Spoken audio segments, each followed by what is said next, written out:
Hello दोस्तों, आज की डेटा माइनिंग क्लास में आपका बहुत बहुत स्वागत है। आज की डेटा माइनिंग क्लास में हम एसोसिएशन रूल माइनिंग के चैप्टर में एप्रियोरी एल्गोरिदम पढ़ेंगे।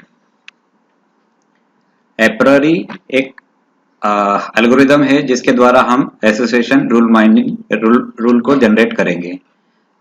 इस लेक्चर के लिए जो रेफरेंस मैंने यूज किए हैं वो इस तरह से हैं और इस लेक्चर के ऑब्जेक्टिव्स है explain the example of apriori algorithm in association mining, use of apriori algorithm to find frequent item set from large data set. मतलब बड़े से डेटा सेट के अंदर से हमको फ्रीक्वेंट आइटम सेट को कैसे फाइंड करते हैं एल्गोरिदम यूज करके, एप्रियोरी एल्गोरिदम यूज करके उसका यूज करना हम सीख जाएंगे। Apriori algorithm to generate use of apriori algorithm to generate association rule in data mining.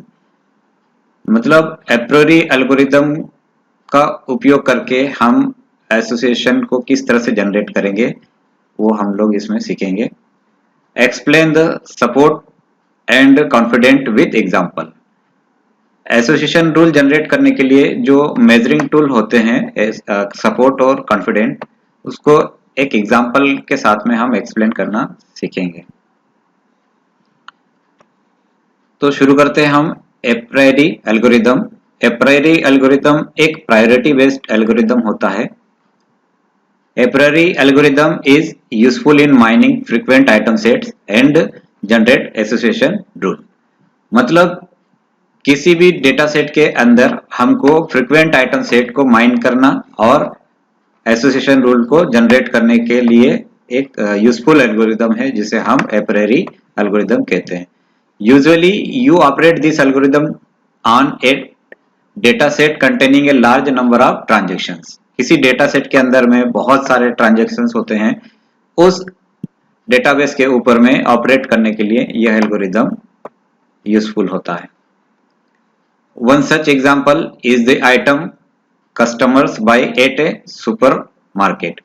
मतलब किसी सुपरमार्केट पर, ऑनलाइन सुपरमार्केट है, वहां पर यदि कोई कस्टमर आइटम खरीदता है तो उस कस्टमर को खरीदने में हेल्प करता है apriori algorithm. It helps the customer buy their items with easy and enhance the sales performance of the departmental store. मतलब कस्टमर के लिए जो आइटम ऑनलाइन खरीदना चाहता है उसके लिए एक उसके जो परचेजिंग है उसमें हेल्प करता है, इजी हो जाता है, और साथ ही जो डिपार्टमेंटल स्टोर होता है उसके परफॉर्मेंस, सेल्फ परफॉर्मेंस में भी उसको हेल्प करती है एप्रियोरी एल्गोरिदम। तो apriori algorithm uses frequent item set to generate association rules. तो एसोसिएशन रूल्स को जनरेट करने के लिए एप्रियोरी एल्गोरिदम जो है वो फ्रीक्वेंट आइटम सेट का यूज करती है। तो हमको सबसे पहले फ्रीक्वेंट आइटम सेट को यहाँ पर फाइंड करना पड़ेगा, तब हम उस फ्रीक्वेंट आइटम सेट से एसोसिएशन रूल जो है जनरेट करेंगे। It is based on the concept that a subset of a frequent item set must also be a frequent item set। जो आइटम सेट है उसके सबसेट हम क्रिएट करेंगे item set के, तो उन आइटम सेट को जो नए आइटम सेट होगा वो फ्रीक्वेंट आइटम सेट कहलाएगा। तो frequent item set is an item set those whose support value is greater than a threshold value। तो जो आइटम फ्रीक्वेंट आइटम सेट हमारा जनरेट होगा वो जिस भी आइटम सेट की सपोर्ट वैल्यू, जो थ्रेशोल्ड वैल्यू हम रखेंगे उससे ग्रेटर देन होनी चाहिए, तब वो आइटम सेट हमारा फ्रीक्वेंट आइटम सेट कहलाएगा। तो जो एप्रियोरी एल्गोरिदम होता है वो 3 स्टेप में काम करता है। So the following are the main steps of the algorithm। तो पहला step, calculate the support of item sets in the transactional database. जो ट्रांजैक्शनल डेटाबेस होता है उसमें सबसे पहले हम आइटम सेट की सपोर्ट वैल्यू को कैलकुलेट करेंगे। Note that support is the frequency of occurrences of an item set. मतलब इस ट्रांजैक्शनल डेटा के अंदर में जो आइटम सेट का ऑकरेंसेस हो रही है उसकी फ्रीक्वेंसी को हम सपोर्ट कहते हैं। This is called generating the candidate set, और यह जो है जनरेटिंग द कैंडिडेट सेट कहलाती है। मतलब कैंडिडेट सेट को हम जनरेट करते हैं सपोर्ट वैल्यू के साथ में। और दूसरी स्टेप है select the candidate set bye eliminating items with a support less than the given threshold. यदि जो थ्रेशोल्ड हम सेट करते हैं या जो थ्रेशोल्ड हमको मिलती है उस थ्रेशोल्ड वैल्यू से अगर आइटम सेट का सपोर्ट वैल्यू कम होगी तो हम उस आइटम सेट को एलिमिनेट कर देंगे। तो ये दूसरी स्टेप है। अब तीसरी स्टेप, जो ये थर्ड स्टेप में हम एक नया आइटम सेट जनरेट करेंगे and repeat the above set until no more item sets can be formed. यदि आखिरी तक कोई आइटम सेट नहीं फॉर्म होता तब तक हम इस प्रोसेस को रिपीट करेंगे। This will happen when the sets formed have a support less than the given support. यह तब होगा जब हमारे पास जो पहले से सपोर्ट वैल्यू दी हुई है उससे छोटी हो जाएगी, तब इस तरह का जो है आइटम सेट फॉर्म नहीं होगा। तो यह प्रोसेस हमारी रिपीट होती रहेगी जब तक कि एक आइटम सेट हमारा आखिरी में फॉर्म नहीं होता। तो 3 स्टेप से हम एप्रियोरी एल्गोरिथम से एसोसिएशन रूल को जनरेट करेंगे। तो देखते हैं हम एक एग्जांपल के साथ में कि किस तरह से हम एसोसिएशन रूल जनरेट करेंगे। तो यहाँ पर हम देखेंगे example, the parameter supports and confidence are used. इस एसोसिएशन रूल को जनरेट करने के लिए हमको 2 पैरामीटर की आवश्यकता होगी, एक तो सपोर्ट एंड कॉन्फिडेंस। तो हम अब यहाँ पर फ्रीक्वेंट आइटम सेट फाइंड कर रहे हैं सबसे पहले। तो उसके लिए हमको कॉन्फिडेंट और सपोर्ट पैरामीटर्स की आवश्यकता होगी। Support refers to the items frequency occurrences. मतलब किसी भी ट्रांजैक्शनल डेटा सेट में जो आइटम्स की फ्रीक्वेंसी जो होगी, फ्रीक्वेंसी ऑफ ऑकरेंसेस, उसे हम सपोर्ट कहेंगे। और confidence is a conditional probability. तो जो कंडीशनल प्रोबेबिलिटी होगी उसे हम कॉन्फिडेंस कहेंगे। तो यहाँ पर एक डेटाबेस दिया हुआ है जिसमें ट्रांजैक्शंस दिए हुए हैं T1, T2, T3, T4 और साथ में आइटम सेट्स दिए हुए हैं। तो item sets, first item set, second, third and fourth. इस एग्जांपल में, in the given example find frequent item set and generate association rule from resultant frequent item set. इस एग्जांपल से हमको एक तो फ्रीक्वेंट आइटम सेट कैलकुलेट करना है और एसोसिएशन रूल को जनरेट करना है using from resultant frequent item set. जो आइटम सेट हम फाइंड करेंगे उस आइटम सेट से ही हम एसोसिएशन रूल फाइंड करेंगे।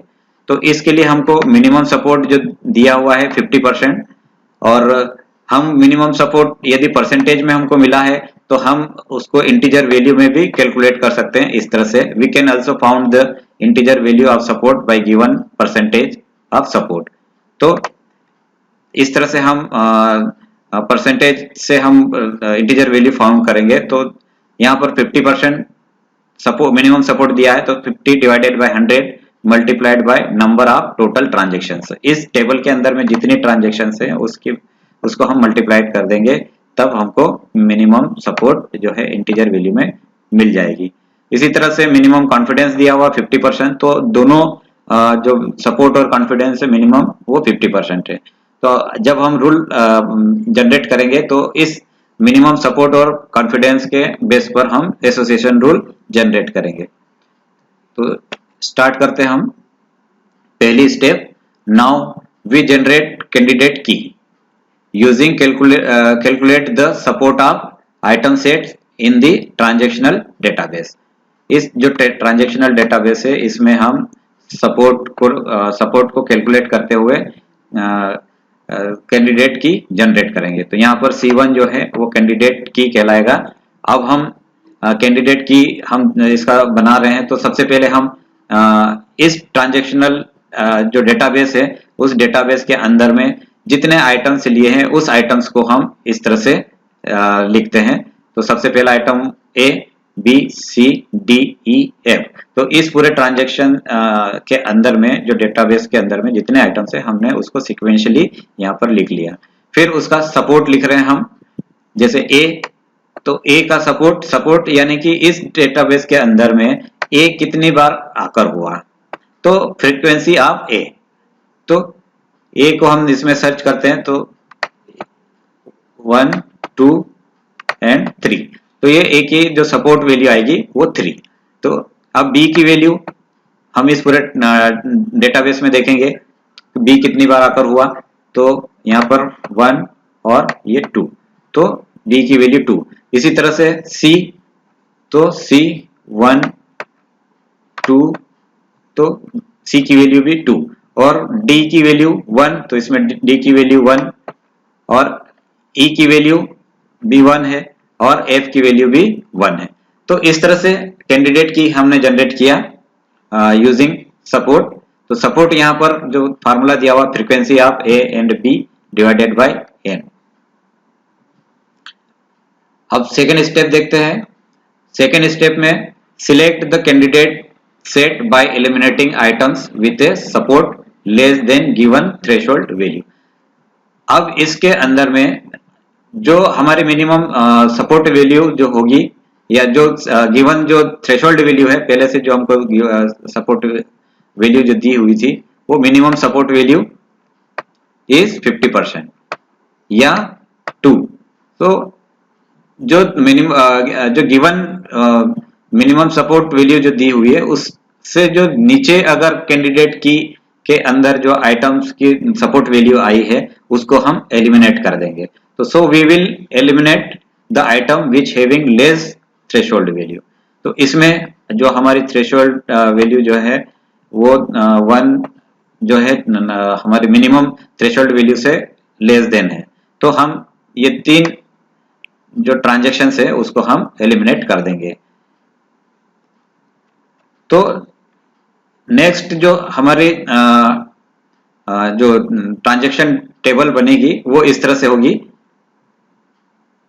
A B and C, 3 item हमारे यहाँ पर अब बच रहे हैं एलिमिनेशन के बाद। तो अब इस जो ट्रांजेक्शन टेबल है उससे फिर हम एक बार और कैंडिडेट की जनरेट करेंगे ताकि हमको एक फ्रीक्वेंट आइटम सेट मिल सके। तो अभी तक हमको फ्रीक्वेंट आइटम सेट यहाँ पर नहीं मिला है। यहाँ हमने केवल जो इंडिविजुअल आइटम्स हैं उनकी सपोर्ट वैल्यू यहाँ पर कैलकुलेट की है। अब C2, अब इसमें हम सेट बनाएंगे। तो सेट हम किस तरह से बनाएंगे, तो A से B तो AB, और A से B से C तो BC, और A से C तो AC। तो ये इस तरह से हमने एक आइटम सेट क्रिएट किया।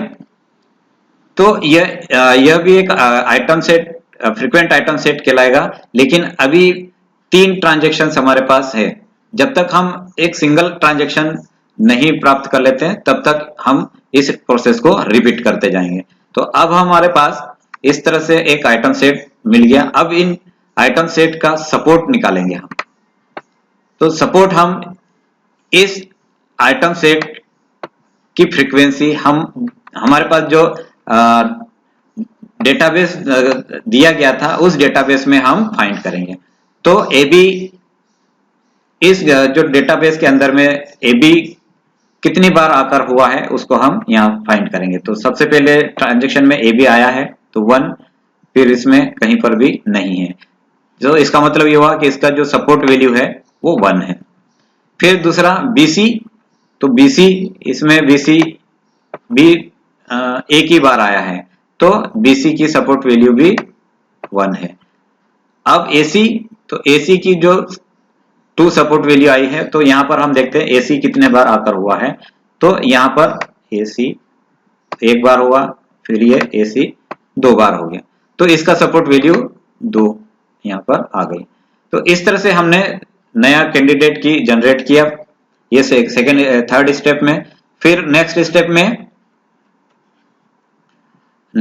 में हम फिर से सपोर्ट मिनिमम सपोर्ट वैल्यू को इन जो आइटम सेट की जो सपोर्ट वैल्यू आई है उसके साथ में कंपेयर करेंगे। तो वापस से हम अगेन अप्लाई स्टेप 2, तो सेकंड स्टेप हम फिर से इसमें अप्लाई करेंगे और कंपेयर करेंगे सपोर्ट वैल्यू की, जो मिनिमम सपोर्ट वैल्यू दी हुई है उसके साथ में जो नई आइटम सेट की सपोर्ट वैल्यू आई है उसको कंपेयर करेंगे, और यदि उससे जो गिवन थ्रेशोल्ड वैल्यू है उससे कम होगी तो हम उस आइटम सेट को एलिमिनेट कर देंगे इस ट्रांजैक्शन टेबल से। तो यहाँ पर मिनिमम जो सपोर्ट हमारा दिया हुआ है 2, तो यहाँ पर जो 1 जो सपोर्ट वैल्यू आई है इन ट्रांजैक्शंस को हम एलिमिनेट कर देंगे इस टेबल से। तो रिमेनिंग जो हमारे पास जो ट्रांजैक्शन बचेगी वो AC। तो ये लास्ट जो है हमारे पास इस तरह से एक ट्रांजैक्शनल डेटा बेस का टेबल हमको मिलता है। अब यहाँ पर जो है एक सिंगल ट्रांजैक्शन हमको मिल गया है, तो ये हमारा लास्ट ट्रांजैक्शंस होगा इस डेटाबेस के अंदर में। Now we can find next frequent item set because there is no more item sets remain in the candidate set. अब कोई भी इसमें आइटम सेट नहीं बचा, इसलिए ये हमारा फाइनल आइटम सेट कहलाएगा। So this final item set is called frequent item set. ये जो आखिरी में जब एक सिंगल आइटम सेट हमारे पास बच रहा है तो इस आइटम सेट को ही हम फ्रीक्वेंट आइटम सेट कहेंगे। तो इस तरह से ए प्रायरी एल्गोरिथम में एसोसिएशन रूल जनरेट करने के लिए सबसे पहले हमको फ्रीक्वेंट आइटम सेट को फाइंड करना पड़ेगा। तो अब यहाँ पर हमको एक फ्रीक्वेंट आइटम सेट मिल गया है, अब हम एसोसिएशन रूल जनरेट करेंगे। तो generate association rule from resultant frequency set. तो जो हमारे पास फ्रीक्वेंसी सेट हमको मिला था उससे हम अब एसोसिएशन रूल जनरेट करेंगे। यहाँ पर जो हमारा जो डेटाबेस दिया हुआ है वो इस तरह से है, और फ्रीक्वेंट आइटम सेट जो हमको अभी हमने फाइंड किया है वो इस तरह से है। अब जो है ये एसोसिएशन रूल हम यहाँ पर जनरेट करेंगे, और कॉन्फिडेंस को कैलकुलेट करने के लिए ये एक फॉर्मूला हमारे पास। तो एसोसिएशन रूल जनरेट करने के लिए हम इस टेबल को इस तरह से बनाते हैं। पहले हम एसोसिएशन रूल लिख देते हैं, फिर उसका सपोर्ट लिखते हैं, और सपोर्ट लिखने के बाद उसका कॉन्फिडेंट लिखेंगे, कॉन्फिडेंट को कैलकुलेट करेंगे, उसके बाद कॉन्फिडेंट का परसेंटेज कैलकुलेट करेंगे। तो सबसे पहले हम एसोसिएशन रूल बनाएंगे। तो यहाँ पर जो फ्रीक्वेंट आइटम सेट हमारे पास मिला है, तो इसमें जो आइटम सेट के अंदर में 2 आइटम्स हमारे पास है, ए और सी। इसका मतलब जो है ए और सी के बीच में एक एसोसिएशन है, एक रिलेशनशिप है। तो वो रिलेशनशिप हमको फाइंड करना है परसेंटेज में, कि कितना वो परसेंटेज जो है एक दूसरे से रिलेटेड है, और एक प्रिडिक्शंस जो है हमको एक पैटर्न जो हम पैटर्न जो माइन करना चाह रहे हैं डेटा माइनिंग में, वो हमको परसेंटेज के बेस पर हम सिलेक्ट कर सकें। तो यहाँ पर A to C, तो पहला एक रूल हमारे पास A to C और C to A। हम इसको इस तरह से रूल जनरेट कर सकते हैं, A to C और C to A। 2 रूल हमारे पास यहाँ पर जनरेट हो सकते हैं। तो हमने 2 रूल यहाँ पर जनरेट किया। अब इन दोनों का सपोर्ट A to C भी 2 होगा और C to A भी 2 होगा। अब हम कॉन्फिडेंस यहाँ पर कैलकुलेट करते हैं। तो कॉन्फिडेंस इक्वल टू जो फार्मूला हमारे पास यहाँ पर देखिए, frequency of A to B, तो यहाँ पर अब B की जगह C हो जाता है, क्योंकि हमारे पास जो आइटम आ रहा है वो C है, तो हम इसको C मान लेते हैं। अब A to C का फ्रीक्वेंसी और divided by frequency of A। अब ये जो फ्रीक्वेंसी हम निकालेंगे, ये पूरे जो हमारे पास जो पहले से जो डेटाबेस दिया हुआ है उस पूरे डेटाबेस के अंदर में हम फ्रीक्वेंसी चेक करेंगे। तो A to C यानी कि A और C की फ्रीक्वेंसी, तो यहाँ पर कितनी बार AC आया है इस गिवन टेबल के अंदर में, तो पहले ट्रांजेक्शन में भी AC है और दूसरे ट्रांजेक्शन में भी AC है। तो AC का जो कॉन्फिडेंट आ रहा है, ये फ्रीक्वेंसी आ रही है वो 2 आ रही है, फिर divided by frequency of A। तो इस पूरे ट्रांजेक्शन के अंदर में A की फ्रीक्वेंसी हम चेक करते हैं, तो A जो है यहाँ पर 3 बार आ रहा है, तो यहाँ पर डिवाइडेड बाय 3। तो इसका मतलब ये हुआ कि इसका जो कॉन्फिडेंट हमको मिला वो 0.66। तो इसी तरह से C2A को हम कैलकुलेट करते हैं, तो C2A की जो फ्रीक्वेंसी होगी वो भी हमारे पास 2 होगी, तो यहाँ पर हमने 2 लिखा। अब फ्रीक्वेंसी ऑफ C, अब इस टेबल के अंदर में फ्रीक्वेंसी ऑफ C चेक करते हैं कितनी बार C हमारे इस टेबल के अंदर में आया है, तो C जो है वो 2 टाइम्स आया है, तो यहाँ पर 2 लिखा, तो 2 divided by 2 is equal to 1। तो यहाँ पर जो C2A का कॉन्फिडेंस जो है 1 आया और A to C का कॉन्फिडेंस 0.66 आया। अब इनको परसेंटेज में हम इस तरह से लिख लेते हैं, 66% और ये 100%। तो now we will compare the minimum support and confidence of this association rule with given minimum support and confidence is 50। जो हमारा जो मिनिमम सपोर्ट और कॉन्फिडेंस जो दिया गया था वो 50% है, उसके साथ हम कंपेयर करते हैं, तो हमको जो कंपेयर करने के बाद जो हमको मिलता है कि ये दोनों जो एसोसिएशन रूल की जो कॉन्फिडेंट परसेंटेज है वो ग्रेटर है, तो इसलिए जो है फाइनल जो एसोसिएशन रूल होंगे ये दोनों ही होंगे।